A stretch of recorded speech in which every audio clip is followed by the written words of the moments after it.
नमस्कार, हमारे digital platform में आपका स्वागत है। बात करेंगे दिल्ली ब्लास्ट केस की। दिल्ली ब्लास्ट केस एक ऐसा मामला है जिसने पूरे देश की नींदें उड़ा दी हैं और जिसकी गूंज अब दिल्ली की गलियों से लेकर राष्ट्रीय सुरक्षा एजेंसियों के दफ्तरों तक सुनाई दे रही है। शुरुआत में जिसे एक साधारण धमाका समझा गया था, एनआईए की तफ्तीश ने उसे एक बेहद सुनियोजित, सोची समझी साजिश और अब तक का पहला सुसाइड अटैक दिल्ली में करार दिया है। इस खास रिपोर्ट में हम आपको ले चलेंगे उसी तफ्तीशी सफर पर जहां एक एक कड़ी जुड़कर एक बड़े नेटवर्क की तस्वीर बनाती है। चाहे बात हो आरोपी आमिर रशीद अली की, जिसे एनआईए ने गिरफ्तार किया है, या फिर उस आतंकी उमर मोहम्मद की जिसने धमाके वाले दिन खुद को उड़ाकर पूरे देश को भी दहला दिया। इसी बीच फरीदाबाद में चल रही नॉर्दर्न जोनल काउंसिल की बैठक में गृह मंत्री अमित शाह ने दिल्ली और जम्मू कश्मीर में धमाकों में जो जान गंवाने वाले लोग हैं उन्हें श्रद्धांजलि दी और ये साफ कहा कि आतंक के खिलाफ भारत की नीति बिल्कुल सख्त है और वो है जीरो टॉलरेंस की नीति। तो क्या है इस पूरी साजिश का असल चेहरा, कौन कौन से चेहरे तफ्तीश के दायरे में सामने आ रहे हैं और दिल्ली से लेकर नौगाम तक फैले इस नेटवर्क की अगली कड़ी क्या हो सकती है, पूरा मामला क्या है और एनआईए ने इस मामले को लेकर क्या रुख अपनाया है, देखिए इस खास रिपोर्ट में।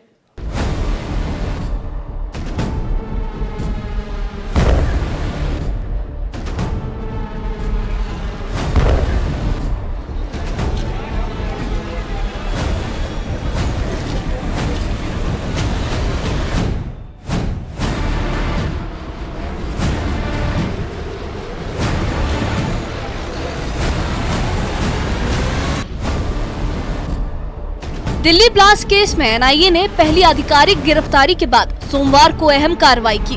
आरोपी आमिर रशीद अली को दिल्ली के पटियाला हाउस की एनआईए कोर्ट में पेश किया गया, जहां सुरक्षा के बेहद कड़े इंतजाम किए गए थे। आरएएफ और दिल्ली पुलिस के जवान पूरी तरह मुस्तैद दिखे।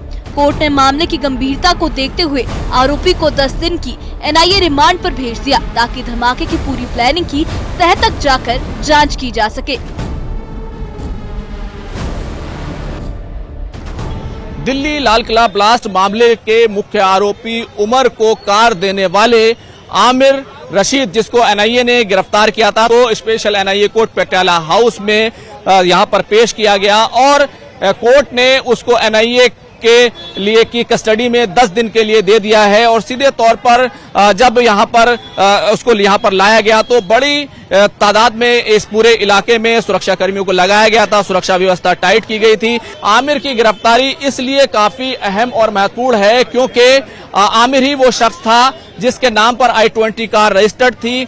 और अगर इस पूरी कड़ी को देखें तो जो लास्ट कड़ी थी I-20 कार की, जिससे फिदायीन हमला किया गया था 10 नवंबर को, जिस I-20 कार से फिदायीन हमला किया गया, वो कार सबसे पहले सलमान के नाम पर रजिस्टर्ड थी, उसके बाद देवेंद्र, और देवेंद्र के बाद वो कार आमिर रशीद के नाम पर रजिस्टर्ड थी। आमिर को 11 नवंबर को ही जम्मू कश्मीर पुलिस ने पकड़ लिया था, लेकिन उसके बाद उसको छोड़ दिया गया था। लेकिन अब फॉरेंसिक जो एविडेंस मिले उनके आधार पर आमिर को गिरफ्तार बाकायदा तौर पर कर लिया गया।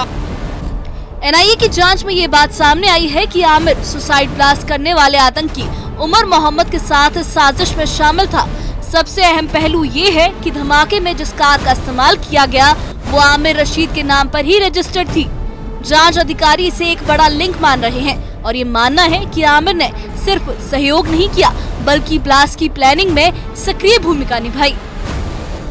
एनआईए ने इस हमले को दिल्ली का पहला सुसाइड अटैक बताया है। आतंकी उमर मोहम्मद ने घटना वाले दिन खुद को उड़ा लिया था और अब उसके सहयोगी आमिर की गिरफ्तारी को एनआईए की तफ्तीश में सबसे बड़ी सफलता माना जा रहा है। दिल्ली और नौगाम धमाकों के बाद सुरक्षा एजेंसियां हाई अलर्ट पर हैं और ये गिरफ्तारी उसी गहन जांच का हिस्सा है जिसका मकसद हर साजिशकर्ता तक पहुंचना है। ये जो प्रोसीडिंग थी ये ऑन कैमरा थी, इन कैमरा थी, यानी कि आप समझ लीजिए कि जो केस से जुड़े हुए लोग हैं, यानी एजेंसी के लोग, पुलिस अधिकारी, वकील और आमिर के वकील, ये तमाम जो लोग केस से जुड़े हुए लोग हैं, उन्हीं को कोर्ट रूम में रहने की इजाजत थी।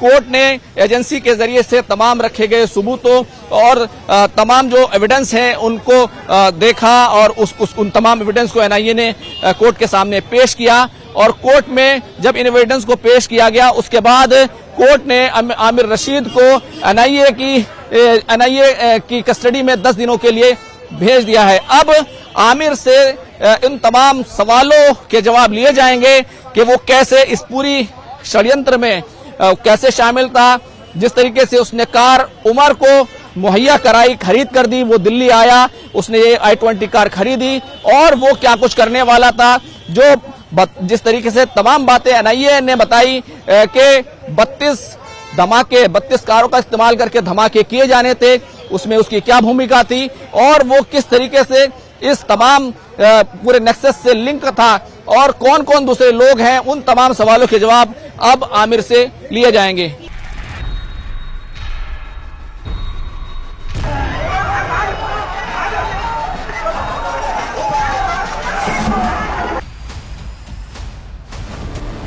इसी जांच के दौरान फरीदाबाद मॉड्यूल से जुड़ी एक और संदिग्ध शख्सियत डॉक्टर शाहीन को लेकर बड़ा खुलासा हुआ है। जांच में ये पता चला है कि डॉक्टर शाहीन 3 बार पाकिस्तान और कुल 6 बार विदेश यात्रा कर चुकी हैं। 2013 में उन्होंने थाईलैंड की यात्रा की, जो अब सुरक्षा एजेंसियों के स्कैनर पर है। उधर फरीदाबाद में नॉर्दर्न जोनल काउंसिल की 32वीं बैठक हुई, जिसकी अध्यक्षता गृह मंत्री अमित शाह ने की। बैठक की शुरुआत में दिल्ली और जम्मू कश्मीर धमाकों में मारे गए नागरिकों को श्रद्धांजलि अर्पित की गई। इस बैठक में पंजाब, हरियाणा, हिमाचल और दिल्ली के मुख्यमंत्री, उपराज्यपाल मनोज सिन्हा और कई वरिष्ठ अधिकारी शामिल हुए। गृह मंत्री अमित शाह ने बैठक में कहा कि हम आतंक के खिलाफ जीरो टॉलरेंस की नीति के साथ काम कर रहे हैं और हर आतंकी साजिश का जवाब कड़ी कार्रवाई से दिया जाएगा।